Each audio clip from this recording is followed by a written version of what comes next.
오래간 여의도를 훔친 사람들의 이야기 신스틸러 김성태 국민의힘 전 의원 김영남 기억신당 전 의원 박성태 사람과 사회연구소 연구실장입니다. 안녕하세요. 네, 안녕하세요. 안녕하세요. 자, 이 얘기부터 해보죠. 오늘자 조선일보 일면 윤 대통령 하야 대신 탄핵 택했다. 오늘 일면이에요. 네. 그 얘기는 어제 이제 질서 있는 퇴진과 그 TF 국민의힘 내에서 2월 퇴진 3월 대선설 3월 퇴진 5월 대선설 그러니까 한 달 차인데 뭐가 다른지 모르겠는데 어쨌든 그걸 가지고 어제 이제 비상의총해서 밤에 격론을 벌였거든요. 한 대표도 이제 참석을 해서 그런데 용산 대통령실에서 너희들이 어떤 걸 결정해서 무엇을 가져오든지 간에 나는 하야하지 않고 탄핵을 가져온다. 헌재의 판단을 받겠다. 뭐 요런 입장을 표했다. 이미 안을 받기도 전에 그거가 조선일보는 일면 탑인데 이거 국민의힘이 여태까지 뻘짓한 거예요. 예. 아니 하야를 할 사람은 생각도 않는데 무슨 자기네들끼리 뭐 2월 하야, 3월 하야 거기서 무슨 소용이 있어요 그게. 그러니까 괜히 한 거네. 이틀. 12월 3일 날 비상계엄 선포를 놓고는 예. 윤석열이라는 문제적 인물의 대단히 잘못된 오판 내지는 뭐 정신 건강 상태를 의심할 수밖에 없는 상황으로 딱 단정할 수 있는데 그 다음에 벌어진 상황에서 제일 이해가 안 되는 집단은 국민의힘이에요. 한 사람은 어리석거나 아니면 정신이 맑지 않을 수 있어요. 근데 어떻게 집단적으로 108명이 저렇게 멍청하죠?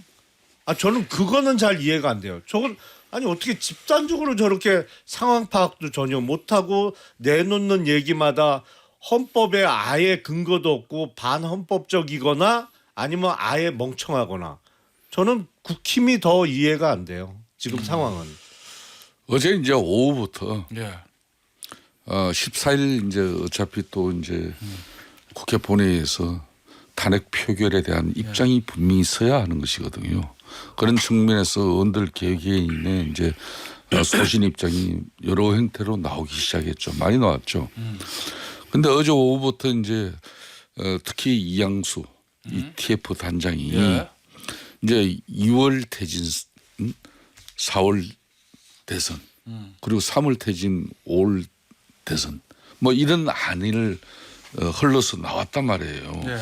그러면은 이제 당연히 이제 지금 용산 대통령 입장에서는 그렇지 않아도 그 많은 뭐 핵심 측근들 뭐 친윤 인사들 어느 친구 하나 자신이 비상계엄 선포한 부분에 대해서 정당성이나 당위성 한마디 해주는 친구 한 사람도 없잖아요. 예? 그런 가운데 이제 뭐 지난번 이제 총리하고 또 한동훈 대표 만나서 내용은 이제 나는 이전에 빠져 있을 거니까 당신들이 이걸 좀 수습해 주세요. 뭐 이렇게 됐겠죠.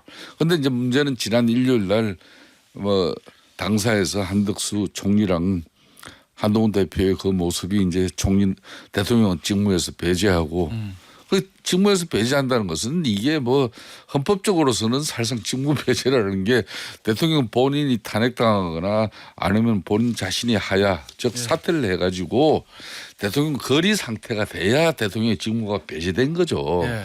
그럼에도 불구하고 정치적 수사 용어로 이제 직무 배제라는 용어를 쓴 것이고 예. 그래서 이제 또 법적으로도 책임 총리는 지금 대한민국 헌법 법률에 없죠. 예. 그 책임 총리 이제 한덕수 총리가 이제 국정을 차질 없이 이 혼란 정국에서 잘 이끌어가겠다. 국민들을 결론을 안심시키고자 했지만은 예. 그 내용은 이제 헛발 짚은 건데 그런 측면을 보면은 이제 용산의 대통령 측근 또 핵심들은 이게 당에서 말이야 이게 뭐 3월 퇴진 5월 뭐 대선 이러면은 이게 현재 심판 결정 받는 것보다 훨씬 이게 빨리 가는 거거든요. 질서 있는 퇴진 이 조기 퇴진의 모습이 당은 모양새가 좋고 또 뭐 보수 진영은 다시 또 국민들에게 그래도 할 도리를 다했다는 그런 모습에 빛을 질지 모르지만은 대통령 당사자인 본인이나 측근들 입장에서는 이거는 수학적으로는 이게 상당히 더 알겠습니다. 받아들이기 어려울 수가 있죠. 그거는 박 시장 우리가 사실 오늘 원래 이 질서 있는 퇴진론 이게 뭐 좋은 건지 나쁜 건지 탄핵보다 뭐가 낫고 뭐가 안 좋은 건지 뭐 대통령의 뭐 수용 이런 거 하려고 그랬는데 의미가 없어졌어요. 대통령이 안 한다고 그랬으니까 질서 있는 퇴진론을 자체 평가할 필요가 없어. 어쨌든 그걸로 중요한 건 가는 게 대통령은 대통령도 왜 하야보다- 탄핵을 하겠다고 했잖아요. 이거 왜 그런 것 같아요? 두 가지 의미가 있는데 일단 왜로 하냐면 대통령은 지금도 망상의 세계에서 벗어나지 못하고 있어요. 지난 7일 담화문에서 눈에 띄는 단어는 불안과 불편을 들여 송구 이거죠. 본인이 45년 만에 민주주의에 대한 테러를 했는데 본인이 저지른 짓을 정확히 인식하지 못해요. 석고대자가 아니라 그렇죠. 송구합니다. 맨 첫이 어떻게 되냐면 비상계엄 선포는 국정 최고 책임자로서 절박한 심정에 의해서 했다고 했어요. 그건 뭐냐면 모든 국민이 다 보고 국회에 총을 든 군인들이 가서 봉쇄하고 또 새롭게 밝혀진 사실이라면 의원들을 회의장에서 끌어내려고까지 했는데 본인은 어떤 종북 좌파 반국가 세력이 국회를 장악하고 있다는 이 망상에 빠져서 절박한 심정으로 했다고 보는 거예요. 그러니까 전 국민들의 상식과는 너무나 동떨어진 저는 극히 일부의 망상의 세계에 여전히 윤석열이 살고 있다라고 보는데 그러면 본인의 세계에서는 본인이 저지른 지난 12.3 내란이 전혀 위헌과 위법이 아니라고 생각하는 거죠. 그래서 다툴 수 있다고 보는 겁니다. 헌재로 가면 나는 기각받고 살아 돌아올 거고 그렇죠. 뭐 내란 뭐 기소가 되더라도 난 무죄야. 예. 이렇게 법적 대응. 법적 대니까 이게 법의 심판을 받겠습니다가 아니에요. 예. 법으로 싸워보겠다예요. 그런데 여전히 망상의 세계에 살고 있다. 네. 그리고 주변에서도 아마 여기에 대해서 직언하는 사람이 없겠지요. 왜 없냐? 처음부터 얘기했지만 대통령의 경로 때문이에요. 대통령이 직언을 하면 화를 내니 네. 그래 넌 그렇게 살아라. 3번 경로를 당하면 모든 직장인의 공통입니다. 3번 경로를 당하면 내가 멀어지는 거예요. 굳이 가서 내가 경로를 껴안을 필요가 없잖아요. 예. 이번에 12.3 내란도 저는 많은 분들이 그걸 황당해할 거예요. 지금 보면은 국회의원들을 끌어내려고까지 했는데 예.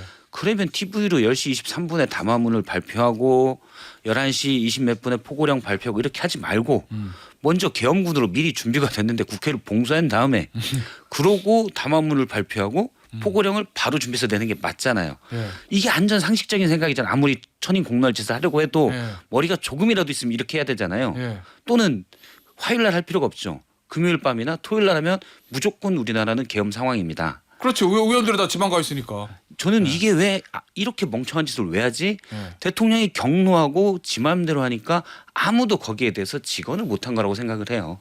실제 구체적인 실행 방안에 대해서도 하실 거면 금요일 날 해서 이것도 못 한다는 얘기구나. 물론 뭐 일부에서는 12월 3일 10시 30분을 고른 게 무슨 주술적인 게 있다. 한자로 풀이해서 그렇게도 얘기를 하지만 그거는 뭐 일부? 전혀 모르는 거고 현재 의혹 단계고 예. 저는 보다 어떻게든 전략적인 방안들을 못한 거는 예. 대통령의 경로 예. 스타일 때문에 누구도 직언을 못한다. 직언했다가 바로 경로하면 아 그래 네 맘대로 하세요가 되는 거예요. 덕분에 계엄을 우리가 막을 수 있었던 거고 돌이켜 생각해 보면 지금까지 2년 반 넘는 생활을 국정을 윤 대통령이 그렇게 운영해 왔다는 거예요. 그건 의대 2,000명부터 무수한 증거로서 나옵니다. 예. 알겠습니다. 자 그런데 진짜 이 조기 하야 이거보다 하야 요거 질서 있는 퇴진 이거보다 탄핵 받고 헌재로 가는 게 윤석열 대통령보다 나아요? 윤석열 대통령 개인의 이익만 생각해 볼 때? 근데 본인 꼭 나니까 그렇지는 않아요. 아니, 아니 이게는. 그러니까 본인은 기본적으로 나니까 선택했을 거 아니야 그걸로. 기본적으로 합리적인 판단이 안 되잖아요. 제가 네. 보기엔 판단 능력이 거의 제로예요. 예. 그러니까 친위 쿠데타를 일으켰죠. 그렇잖아요. 예. 그리고 지금 국민의힘에서 계속 뭐 질서 있는 퇴진을 이야기했습니다만 예. 사실 그게 가장 무질서한 거예요. 왜냐하면 질서 있는 퇴진 그 언제 시한을 정해놓고 그때 하야하고 다음 대선을 치른다. 근데 일단 하야할 사람이 생각도 없을 뿐만 아니라 예. 그러면 하야 시점을 정해놓은 그때까지는 대통령 권한 행사를 누가 해요? 그렇잖아요. 예. 그때까지는 계속 윤석열이 현직 대통령이잖아요. 그 왠지 검찰과 법원이 정해줄 것 같아. 그러니까 아니 근데 예. 통할 상황이 있고 안 예. 통할 상황이 있는데 처음부터 초부터 전혀 먹히지 않을 질서 있는 퇴진이라는 말을 주장을 했습니다만 예. 제가 보기엔 국민의힘 뭐 한동훈 대표를 비롯해서 지난 일주일 동안 정치적 재기가 가능할까라는 그래요? 의심이 들 정도로 예. 많이 다 까먹었어요. 다 까먹었어요. 지난번 이제 한덕수 총리, 한동훈 대표 이렇게 해서 이제 대통령과 만났지 않습니까? 예. 만나서 이제 자신의 임기와 또 전국 안정을 당에 일임하겠다. 이건 지난번 대통령 2분짜리 담화에서도 예. 그 이야기 있었잖아요. 그게 불과 며칠 됐지 않았지만은 그러니까 전국 안정을 위해서 당에 일임했는데 이 당에 일임해서 당이 지금 현재 자신의 임기 문제야 향후 이제 전국 안정 방향에 대해서 대통령 입장에서는 이게 참 불편하다는 이야기겠죠. 그러니까 뭐 어제 오후부터 대통령이 탄핵을 수용하는 게 지금 현재 상황에서 되려 예. 대통령 판단이 더 헌재 심리에서 예. 거기에 더 전념할 수 있다는 이야기가 흘러나오기 시작했는데 이 지금 기사 나오고 하는 것도 예. 사실상 정확한 내용들은 아니에요. 그래요? 지금 이제 대통령실은 거의 뭐 예. 이제 사실상 대통령실 기능 자체가 지금 거의 죽어 있어요. 그런데 대통령 비서실장이 지금 현재 한남동 안가에 가서 매일 아침 저녁으로 가서 뭐 대통령과 이 상황을 대처하기 위한 그런 논의를 하는 그것도 아니고. 예. 그러니까 이제 뭐 민정수석 정도가 예. 이제 향후 이제 법적 대처 문제에 대해서 이제 논의를 하지 않겠습니까? 그런 가운데 이제 지금 당에서 자신의 임기 문제를 포함한 예. 이 전국 안정 방향이 쉽게 말하면은 본인이 참 제가 볼 때는 이렇게 좀 내키지는 않는 것 같아요. 의원님 예, 정진석 비서실장이랑 잘 아시죠? 예, 잘합니다. 홍철호 정무수석하고 잘 아시죠? 예, 잘합니다. 이 사태 이후로 정진석 실장과 통화 한번 해보셨죠? 지금 거의 안 됩니다. 둘 다. 안 받아요 전화를? 거의 다 둘 다 안 됩니다. 그래요? 네. 아니 저는 왜냐면 의원님이 통화하셨을 것 같아서 도대체 이걸 어떻게 수습할까 무슨 생각을 하고 있는가 그게 궁금해서. 제가 이 단면을 좀 말씀드릴게요. 예. 2016년 당시 예. 박근혜 대통령이 최순실 국정농단에 의해서 예. 이런 탄핵 위기에 몰려 있었습니다. 예. 그때 당시 당에서 원내대표가 정진석이고 그때 당 대표는 이정현 대표였어요. 아. 그때도 갱론이 있었습니다. 예. 당 내적으로는 친박 비박이 예. 대통령 즉시 탄핵 되어져야 한다. 예. 아니다. 질서 있는 퇴진을 똑같았어. 통해서 뭐 예. 그랬어요. 예. 그래서 그때 최종 이제 의총을 통해서 예. 당에서 이제 논의 결정을 정리한 게 바로 4월 퇴진 맞아요. 예. 예. 6월 대선이었습니다. 이 안을 가지고 이정현 대표와 정진석 원내대표가 이제 박근혜 대통령을 청와대에서 만났어요. 예. 예. 그때 이정현 당 대표는 눈을 치시 감고 아무 말도 안 했어요. 정진석 이제 당시 원내대표가 이거에 이제 참 어렵게 내린 결론입니다. 이걸 수용하지 않으면은 당도 더 이상 버티기가 어렵습니다. 뭐 이런 정도였어요. 그럼에도 불구하고 그 결론은 하여튼 친박이든 박근혜 대통령이 그게 수용이 안 됐잖아요. 예. 그래서 결론은 이제 탄핵 그 분당. 내용을 그대로 정진석 대표가 의총에서 내용을 공개한 거. 예. 그리고 이제 민주당은 탄핵 발의가 되고 본회의장에 가서 의사 표시는 당론을 통해서 이번처럼 이런 게 아니라 자유투표, 자유의사로 해라. 예. 그렇게 해서 이제 탄핵이 한 62명, 예. 당시 122명의 맞아요. 예. 그게 새누리당 의원들의 의원님도 찬성하셨고 아니에요? 맞잖아요. 맞습니다. 예. 네. 이게 자해하냐 탄핵이냐 해서 그런데 내가 지금 마무리를 안 했잖아요. 그 상황인데 지금도 지금 윤석열 대통령을 설득하고 이해시킬 수 있는 주체가 있어야 돼요.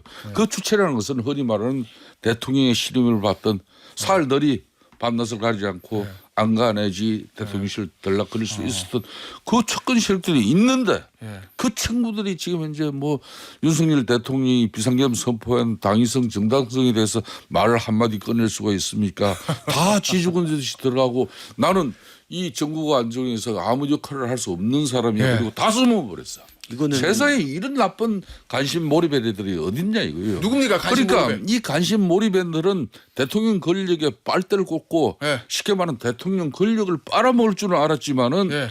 대통령이 폭군이 되고 민심에 이반돼 가지고 예. 이런 비상계엄 같은 이 선포가 이루어지는 이 과정에 아무 말도 하지 못하는 그런 정치적 역할만 했기 때문에 오늘의 이 불행을 예. 맞이한 거예요.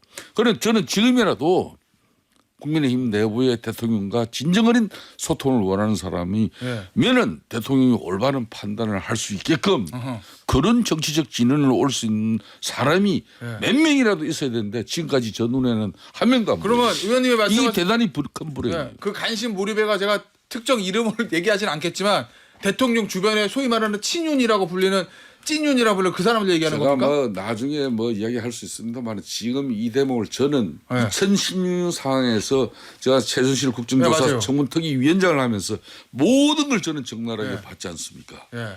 지금 이 상황도 저는 그때 상황과 대조비를 하면서 똑같다? 어떻게 대처하는지 과연 윤석열 대통령을 위해서 정말 제대로 된 정치인 몇이나 있는지 저는 지켜보고 있어요.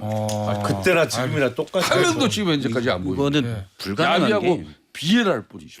이건 불가능한 게 지금 김성태 의원이 말씀하신 그런 충심을 가진 또는 애국심을 가진 분이 있었다. 지금까지 이 경로와 우당탕탕 국정운영으로 상징되는 윤석열 대통령 곁에 있지 못해요. 그래서 이미 그 사람들이 혹시 있었으면 다 떠났다. 지금 제가 볼 때 윤석열 대통령에게 충심으로 뭘 얘기하고 윤석열이 듣고 할 수 있는 사람은 혼인계약으로 맺어진 김건희 씨밖에 없어요. 네. 만약에 제가 처음에 얘기했잖아요. 3번 경로하면 다 떠난다고. 무슨 충성맹세로서 경로 들으면서 침 받고 뭐 이렇게 해서 경로하면 침 튀기잖아요. 받으면서 누가 곁에 있겠습니까? 제가 한 달 전인가 이 자리에서 얘기했는데 제가 들은 걸로는 용산의 비둘기는 다 떠났다. 매파만 남았다. 왜냐하면 그러니까 대통령 좋아하는 말만 하는. 그렇죠. 네. 아니 그리고 어제 좋아하는 말이 뭐겠어요? 네. 반국가 세력의 준동이다라고 매파들이 얘기하는 척결해야 된다라고 얘기하는 사람들만 남았다는 거예요. 예를 들어 한동훈 대표의 관계에 있어서도 대통령이 국정운영을 원활하게 수행하기 위해서는 한동훈 대표와 협력적 관계를 유지해야 된다. 네. 조언이 없었겠습니까? 예. 제가 들은 그런 생각을 가진 사람이 용산에도 꽤 있었던 것으로 알아요. 근데 아웃이에요 그러면? 그러면 다 아웃이죠. 자리만 붙어 있지 네. 멀어지는 거야. 그럼 그 사람도 한 2번 얘기했다가 경로 들으면 총 맞았습니까? 왜 그러고 있어요? 그러니까 박선대 실장님 말씀 일정 부분 저는 동의를 합니다. 예. 2조 500년 역사가 예. 이렇게 이어질 수 있었던 것은 그 왕정 체제에서 목이 날아가고 유배를 당하고 그 고초를 겪으면서도 상소를 하고 이빠른 소를 통해서 그래도 왕정이 민의에 져버리지 않는 그런 그런 충신들이 있었기 때문에 2조 500년은 그런 근근히 맥을 이어갈 수 있었던 거예요. 지금 이 상황에서는 저 정진석 비서실장 제가 잘 알지만은 예. 정말 사례 분별 판단력 대단히 좋은 사람입니다. 근데 지금 전화를 안 받아요. 어? 예. 저분이 홍철호 수석도 아주 친하게 조면서 어떻게 하든 상황이 악화되는 걸 예. 풀어낼 수 있는 그런 능력이 있는 친구예요. 예. 그럼에도 불구하고 지금 그분들이 아무 역할이 안 된 부분에 대해서는 대단히 안타깝어요. 알겠습니다. 지금 용산의 그 의중은 명확해 보여요. 예. 지난 토요일 날 10시에 긴급 담화 어허. 1분 50초짜리 담화가 발표가 됐잖아요. 예. 햇반 한 개 돌리는데도 2분은 걸리는데 햇반 한 개 돌릴 틈도 안 주고 끝나버린 담화에서 뭐라고 그랬어요. 예. 자신의 임기 등을 포함해서 당에 일임하겠다고 했잖아요. 그거를 한동훈 대표는 당 대표에게 이름하는 줄 알고 일요일 날 해프닝을 벌였던 거고 사실은 당에 일임한다고 하면서 지금 돌아가는 거 보세요. 원내대표의 권성동 의원이 처음엔 추대가 됐어요. 그 얘기 해볼 그러니까 거예요. 예. 의중은 명확해요. 당에서 결정해라라고 이름을 하고 그 당은 새로 뽑히는 원내대표 중심으로 운영이 될 거를 계획하고 있는 거예요 지금. 그러니까 처음부터 예. 무슨 질서 있는 퇴진 뭐 2월 3월 하야는 씨알도 안 먹힐 얘기를 쓸데없이 길게 하고 있었던 거예요. 자, 방금 전에 그 기사 좀 올려주세요. 저희 오늘 아침 조선일보 단독 보도 나온 건데 그래도 좀 말씀을 드려야 될 것 같아서 당사자들의 입장이 걸려 있는 거니까. 요 당시에 이제 비상계엄 선포할 때 국무회의 했잖아요. 당시에 국무회의에서 대통령이 비상계엄 할 거다 이러니까 최상목 부총리, 조태용 국가정보원장 강하게 반대했다. 그러자 윤 대통령이 대통령으로서 내 판단이야 이러면서 회의장을 나갔다는 거예요. 그다음 문장 오늘 기사입니다. 격앙된 상태로 회의실에서 나와 브리핑으로 향하는 중에서도 정진석 비서실장과 신원식 안보실장에 따라가 말렸지만 윤 대통령은 내 판단이다. 더 이상 이야기하지 말라며 비상계엄 선포를 강행했다고 한다. 이게 이제 오늘 오늘자 조선일보 아침 조선일보 단독 보도고 어쨌든 대통령이 내 판단이다라고 그랬으면은 아니 그거는 뭐 안 대통령이 봐도 정점이네. 예. 안 봐도 머릿속에 그려지는 그림인데 문제는 그 기사에서 중요한 거는 총리의 당시 행동이에요. 이 기사는 빠져 있나요? 그러니까 빠져 있잖아요. 왜냐하면 이번 주 토요일 날 탄핵 소추가 국회에서 통과되면 예. 직무는 정지되고 대통령 권한 대행은 한덕수 국무총리가 하도록 되어 있는데 예. 만약에 그 자리에서 한덕수 국무총리가 탄핵에 대해서 명백한 반대 입장을 표명하거나 적극적으로 말리지 않았다면 예. 그거는 심각한 문제가 있는 거예요. 지금 그 우리가 헌법과 법률에 의해서 미리 대통령의 권한 대행 순서를 정해놨을 때 예. 자칫 잘못하면 윤석열과 더불어 내란죄의 공범으로 의율될지도 모르는 예. 뭐 이건 가능성입니다만 그러니까, 그래서 그 부분 확인이 제가 보기엔 제일 알겠습니다. 급합니다. 예. 그날 밤에 이제 긴급하게 국무회의를 소집했잖아요. 예. 사실상 이번에 비상계엄 선포 관련해서 진짜 대통령실의 비서실장이나 이 수석들 제대로 아는 사람이 거의 없어요. 정진석 실장도 늦게 알고 예. 그분이 되게 요즘 몸이 안 좋아요. 그럼에도 불구하고 뭐 아까 알겠습니다. 말한 비상계엄 당시의 국무회의 대통령의 그 네. 대국로 그 분위기에서 의원님. 그걸 끝까지 말리려고 했지만은 그건 안 된 거죠. 의원님, 예. 이 지금 보니까 앞서도 그 박성재 기자 그 얘기했었잖아요. 이 대통령 이 계엄 해제할 때 계엄 선포할 때 이 제대로 시뮬레이션도 안 들러봤다. 경로에서 아무 말도 듣지 않는다. 근데 이 계엄을 주도한 사람이 결국은 대통령하고 바로 밑에 김영현 국방부 장관이잖아요. 전 경호처장. 저 대통령 충원보다가 1년 선배. 의원님 잘 아시죠? 예. 제가 사실은 김종인 당 비대위 위원장 시절에 예. 당 체계가 거의 다 무너져 있는 상황이었어요. 그래서 김종인 위원장이 어느 날 저보고 당의 좀 조직을 좀 복원해 달라. 예. 그래서 이제 제가 중앙위 의장을 이제 처음에 고사하다가 그걸 맡게 됐어요. 예. 그래서 맡고 뭐 여러 분야에 이제 쉽게 말하면 좀 일할 수 있는 사람을 이렇게 섭외하고 또 구성을 하는데 그때 국방안보분과위원장으로 영입한 사람이 바로 김용현입니다. 김영현 오늘 그런데 이 사람 딱 영입해서 직함 맞자마자 쉽게 말하면 자기 장사하고 다니더라고. 나한테 한번 주의도 받았죠. 예. 그런데 뭐 지난 대선 때도 자기 나름 뭐 이 당의 어떤 조직에서 자기가 국방안보분과위원장으로서 역할보다는 뭐 자기 나름대로 뭐 이러고 저는 왜 이 사람이 간밤에 이제 내란 중요 임무 종사 및 직권 남용 권리 행사 방해 혐의로 이제 구속영장이 발부됐잖아요. 예. 이런 사람이 윤석열 대통령을 독점하다시피 해서 대통령에게 지금 현재 국정운영 난맥상이라든지 그리고 정치적 입지를 강화할 수 있는 길은 이 대통령이 헌법상에 보장된 이 비상계엄이라는 이 기구가 기능이 있습니다. 예. 이걸 가장 적극적으로 이런 식으로 건의한 사람 김용인 장관이에요. 예? 예. 이 사람이 자기 출세를 위해서는 그 주변에 같이 일했던 그 많은 동료들 다 내쳐버리고 오로지 자기 자신만을 가져갔던 사람이에요. 대선 때도 그랬다. 대통령께서 이런 사람 말에 놀아놨다는 게 그게 대한민국 국가로서는 대단히 불행한 일이었죠. 대통령직에 있는 사람이 좀 직언을 하거나 합리적인 얘기를 하는 사람은 다 내쫓고 이상한 사람만 옆에 둔 거예요. 그 사람 책임이에요. 물론 그러니까. 김용현이라는 사람도 문제적 인물이지만 문제적 인물을 가까이 두고 나머지 그나마 합리적인 얘기하는 사람은 다 내쫓은 사람이 근본적 이 원인은 제가 그걸 뭐 대통령에 있는 제가 사람이죠. 그걸 부정한 게 이 김용현 전 국방장관 이런 사람이 대통령이 이런 대통령실의 비서실장도 알아서도 안 되고 오로지 제가 예. 이 비상계엄의 모든 것을 준비해서 대통령 보고하겠습니다. 알겠습니다. 이렇게 해서 틀림없이 진행했을 거예요. 선거 때도 그러니까 다행히- 신원식 대통령실의 국가안보실장이 비상계엄이 발동돼 있는데 그 상황실에 예? 알겠습니다. 국가안보실장이 거기에 배석이 되지 않고 있었다는 것은 뭡니까 그게? 예. 자, 어쨌든 당시에 대선 때 중요 직책을 나름을 맡았는데 당에는 잘 안 오고 공식 캠프에 안 오고 딴 데로 자꾸 갔다. 딴 데는 어디일까요? 예. 서초동일까요?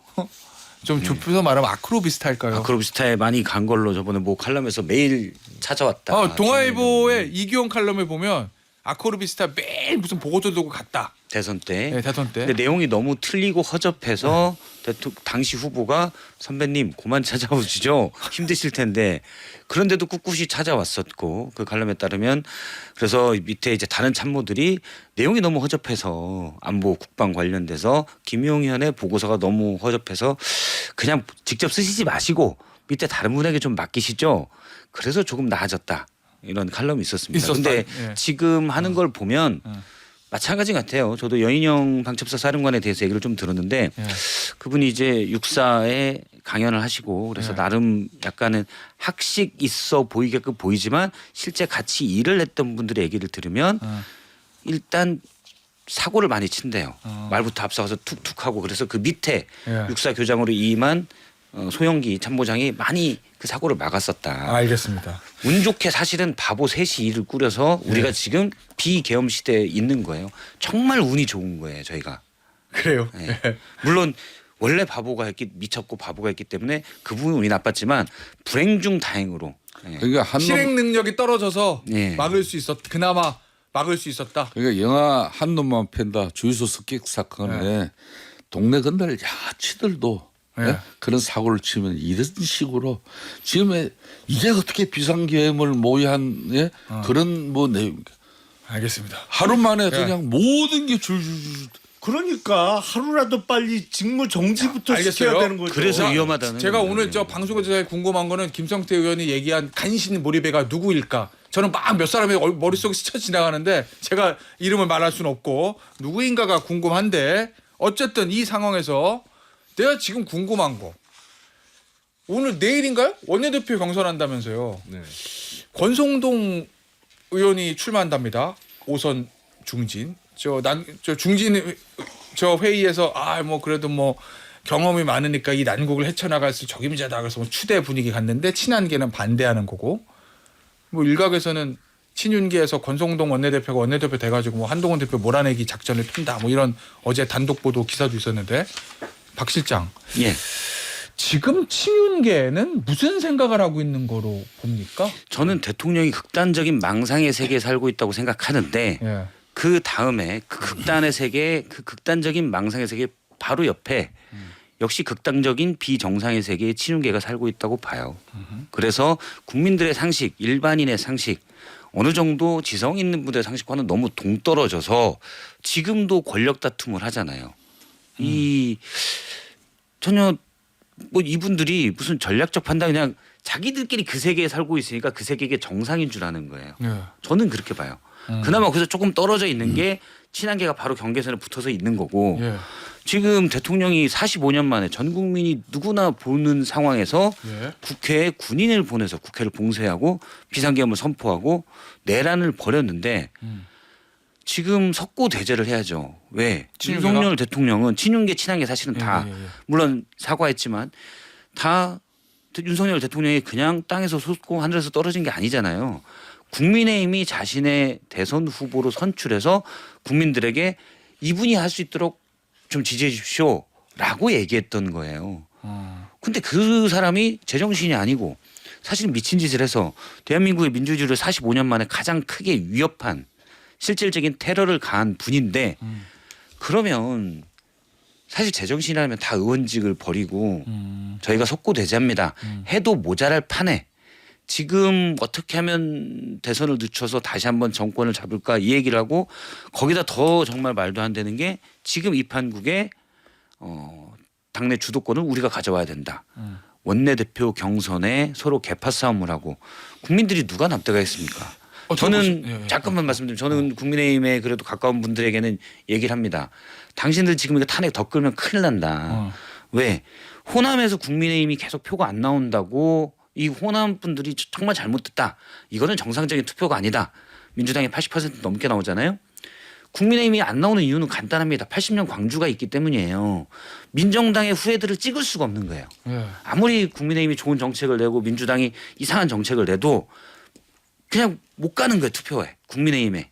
그거는 80년 광주가 있기 때문에 계엄의 후예들이라고 보기 때문이에요. 그래서 제가 얘기하는 건 지금 탄핵 집회에 20대들이 나온다. 당신들이 계속 이렇게 막으면 이분들이 70대 80대까지 앞으로 60년간 국민의힘은 친계엄 세력으로 낙인된다. 당신들은 다음에 선거 못 이긴다. 무조건 석고대죄해야 한다. 그다음에 국민의 혼란이든 뭐든 그건 국민들의 판단에 맡겨야 된다. 이렇게 얘기를 합니다. 예. 지금 친윤계나 친한계나 기본적으로 저변에 깔려 있는 계산 내지는 앞으로의 계획은 그거죠. 결국엔 민주당의 이재명 대표의 피선거권이 박탈될 때까지 대선을 좀 늦춰야 된다. 그래서 가장 강력한 라이벌을 법률적으로 출마할 수 없는 상태로 배제하고 대선을 치러서 다시 정권을 이어간다는 게 친윤 친한 다 기본적으로 깔려 있기 때문에 지난주 탄핵소추에 반대하고 집단 퇴장을 했던 것인데 그 다음에 친윤과 친한 계파 간에 달라지는 부분은 그건 것 같아요. 그래서 이재명 대표의 피선거권 박탈 이후에 대선을 치러서 다시 한번 이길 수 있도록 도모하는 과정에서 국민의힘의 대표 선수로 누가 나갈 것이냐. 근데 친윤계는 한동훈은 안 된다고. 그걸 몰아낸다 이번에. 그래서 당 대표직에도 빨리 추출하겠다는 것이 계획이고 친한계는 당연히 한동훈으로 우리 대선 후보를 가져가서 이긴다 이건데 제가 보기엔 양쪽 다 대단히 비현실적이고 뭐랄까요 비상식적이에요. 아니 대선 어쩌면 이길 수도 있을지 모르죠. 근데 대선을 이기기 위해서 제일 급하게 했어야 되는 일은 완벽하고 신속한 윤석열과의 손절이에요. 우린 달라요. 저 사람하고는 완전히 생각도 다르고 다 달라요. 우리가 확실하게 보여드리겠습니다 하고 민주당보다 더 아니면 민주당만큼이라도 탄핵에 대해서 찬성으로 돌아섰어야 돼요. 그리고 지방선거, 국회의원 총선거 모든 선거는 사실은 유권자들의 상당수는 후보가 누군지 후보가 어떤 사람인지 모르고 뽑습니다.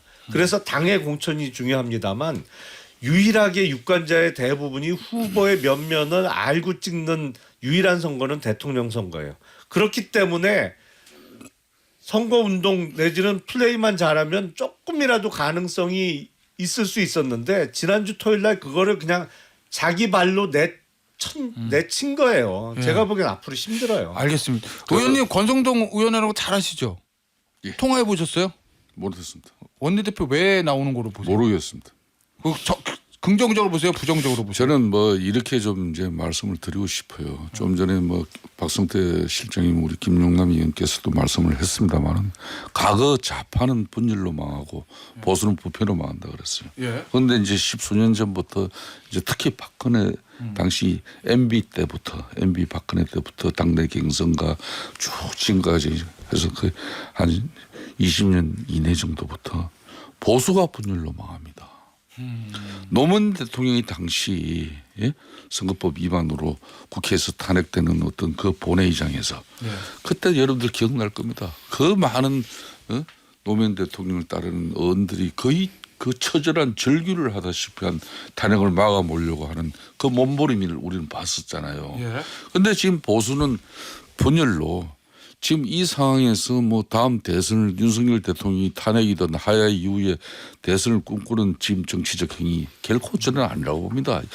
자, 우리는 자성과 성찰 엄청난 석고대죄의 국민적 반성 속에서 우리 당이 어떻게 건강해져서 국민들로부터 다시 이 윤석열 대통령에 대한 대통령은 위헌적이고 위법적인 비상계엄에 대한 법적 처벌 책임 반드시 본인도 지겠다고 질 수밖에 없는 상황이지만 그래도 이 보수의 가치와 보수의 근본만은 잃어버려서는 안 되잖아요. 예.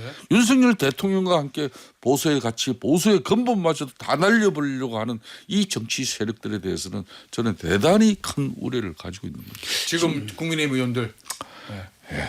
지금 저는 이 윤석열의 12.3 내란 사태는 제 평생 그러니까 한 87년 이후에 가장 단일한 쟁점이 없는 사안이에요. 쟁점이란 건 서로 다투는 아니잖아요. 이건 다툴 일이 없는 거예요. 초등학생이 봐도 미쳤네, 바보네 이 말밖에 안 나오는 쟁점이 없는 아주 명쾌한 상황인데 지금 국민의힘에서 이걸 쟁점으로 만들고 있어요. 자, 쟁점이 없는 상황을 쟁점으로 만들다는 거는 상식과 비상식의 세계로 나뉘어지는 거예요. 쟁점을 만드는 사람들이 우리 주장이 옳다라고 이건 누가 봐도 쟁점 상식적으로 쟁점이 없는 상황이잖아요. 그러면 서로 다툴 수 있는 예를 들어 금투세나 노동개혁, 의료개혁 이건 다툴 수가 있는 쟁점이 될 수 있는 사안입니다.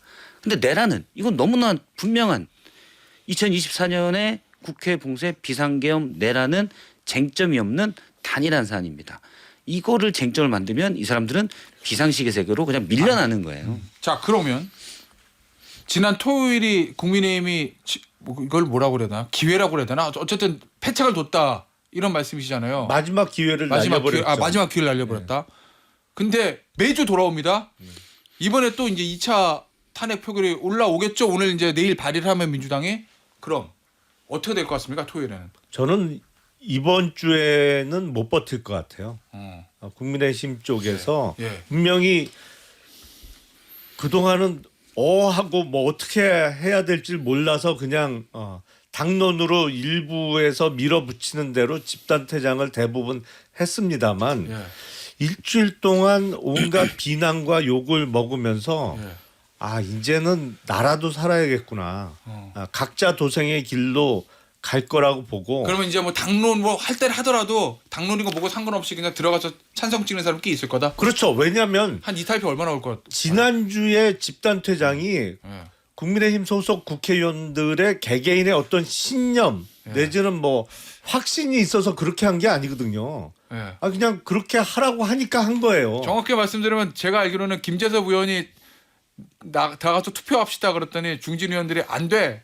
그래서 경론이 벌어지다가 자 그러면 이것도 다수결로 정하자. 그래서 중진 의원들이 많이 반대했겠죠. 그래서 다수결로 정해서 투표 불참 이렇게 됐다고. 아니 그런 상황이기 때문에 이게 뭐 신념의 표시가 아니었거든요. 그래서 이번 주는 거의 제가 보기에는 한 30-40표 정도는 이탈표가 분명히 나올 겁니다. 이탈표. 자 그러면 여기서 30-40표. 자 요거부터 30-40표 이탈표 나올 거로 보십니까? 30-40표. 예. 그러니까 탄핵 찬성 쪽으로.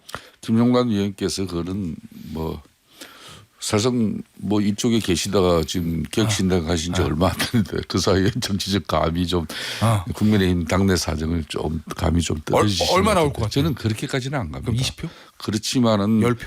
지금 현재 흔히 말하는 마의 8표는 넘을 거다. 이게 단일대우 유지는 사실상 저는 어렵다고 봅니다. 8표는 넘을 건데 30-40표까지는 안 갈 거다는 말씀이. 자 그러면 저도 뭐 그렇게 봐요. 한 10여 표 정도는 나올 가능성이 크다. 예. 지금 이 상황이 그 대신 제가 한 말씀 꼭 예. 드리겠습니다. 이 질서 있는 퇴진이라는 것은 윤석열 대통령의 퇴진 로드맵을 예. 국민의 이 울분과 분노를 당이 잘 받아들여서 이 퇴진 로드맵을 국민들이 상식할 수 있는 상식적으로 납득할 수 있는 그런 설득력 있는 안이 나와버리면은 이거는 탄핵이 지금 능사인 줄 알고 있는데 탄핵보다도 이게 더 훨씬 국정 혼란이나 공백을 위해서 국가를 위해서 더 좋은 일이구나. 이렇게 국민이 납득할 수 있는 안을 내면은 14일 날 또 이 표결에는 영향을 받게 됩니다. 안 한다는데. 그런데 지금 상황은 이적 시가 지금 불투명해요. 이게 로드맵이라는 것은 퇴진 로드맵은 당내 충분한 의원들의 공감 속에서 당이 결정해 줘야 되고 그 내용을 가지고 또 대통령을 한남동 안가를 가서 만나서 당을 대통령을 설득 이해시키고 대통령이 수용됐을 때 가장 효과적이고 실효적인 방법인데 그게 어렵다면은 이제 탄핵밖에 없다. 불행한 길로 갈 수밖에 없는 박근혜 당시 대통령과는 상황이 완전히 틀려요. 지금은 제가 보기엔 선택지는 딱 2개예요. 당장 하야 아니면 이번 주 토요일 탄핵소추 통과.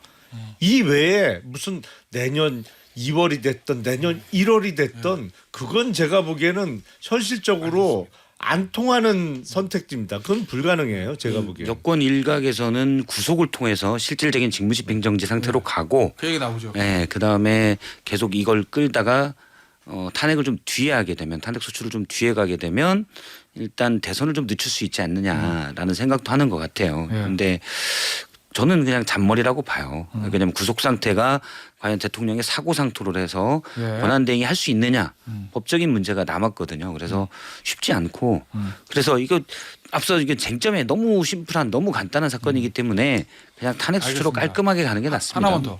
한 대표 깃발 들어야 됩니까? 안 들어야 됩니까? 당연히 깃발 들어야죠. 그럼 들 것 같습니까? 안 들 것 같습니까? 저는 들 거라고 봐요. 이미 이게 에너지가 모이고 네. 있다라고 보고 여기서 이 한 대표가 저는 살 길은 어제도 제가 어떤 분하고 얘기하다가 어제라도 당장 들어라. 네. 근데 무슨 명분 등이 필요하다 이런 말씀을 하더라고요. 네. 국민들은 그거 잘 모른다. 어. 명분이 뭐 복잡하고 뭐 이런 거 다 필요 없다. 그냥 내가 잘못 판단했습니다. 예. 심플. 그리고 알겠습니다. 자, 그러면- 같이 뜻을 모으는 한 명만 하면 안 돼요. 예. 한동훈 대표가 가장 비판받는 점은 혼자 하고 다닌다는 거예요. 본인의 뜻을 모으는 예를 들어 김재섭 의원도 있을 수 있고 김혜지 의원도 있을 수 있고 김소희 의원도 있을 수 있고 같이 해서 탄핵 가겠습니다.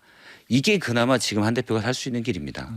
깃발 들면 몇 명이나 따라올 것 같습니까? 저는 10명 일단 같이 브리핑룸에서 설 때는 10명 정도는 모을 수 있다고 봐요. 조경태 의원도 있고 안철수 의원도 있고 예, 예. 예. 제가 근데요. 보기엔 한동훈 대표가 깃발 든다고 해서 거기 따라가는 표는 뭐 10표 정도 있겠습니다만 예.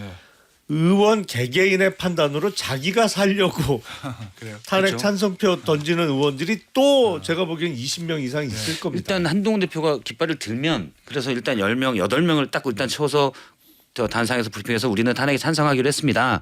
물론 한동훈 대표는 투표권이 없지만 그렇게 얘기를 하면 나머지 고민하던 분들이 이건 게임 끝난 거잖아요. 이미 8표를 넘었으면 예. 그러면 역사에 욕이라도 안 먹게 찬성으로 다 돌아섭니다. 알겠습니다. 친윤 몇십 명을 제외하고는. 예.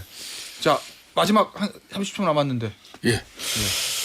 지금 이제 이 위기를 혼란을 극복하는 길은 그래도 집권당이 책임을 져야 됩니다. 집권당이 책임을 지는 것은 지금 뭐 이 대통령 법적 뭐 그리고 대통령의 그 탄핵 여부 이런 부분 이걸로 지금 종결되어지는 건 아니죠. 예. 그래도 2016년 당시는 당이 건강하게 이 엄중하고 국민들의 이 따가운 눈초리와 울분 분노를 이거 우리가 어떻게 수용해서 어떻게 이걸 국민들에게 우리 당의 모습을 집권당의 면모를 보여야 될 것인가 그런 깊은 고민의 시간을 오래 가졌습니다. 그때 민주당 원내대표가 누구였는가 하면 우상호였어요. 우상호 원내대표는 알겠습니다. 당시 새누리당 내부가 그런 논란에서 그게 정리되는 시간을 기다려줬습니다. 지금은 모든 게 지금 너무 급합니다. 알겠습니다. 여기서 마무리하죠. 김성태 국민의힘 전 의원, 김영남 개혁신당 전 의원, 박성태 사랑과 사회연구소 연구실장이었습니다. 감사합니다. 예. 네, 고맙습니다.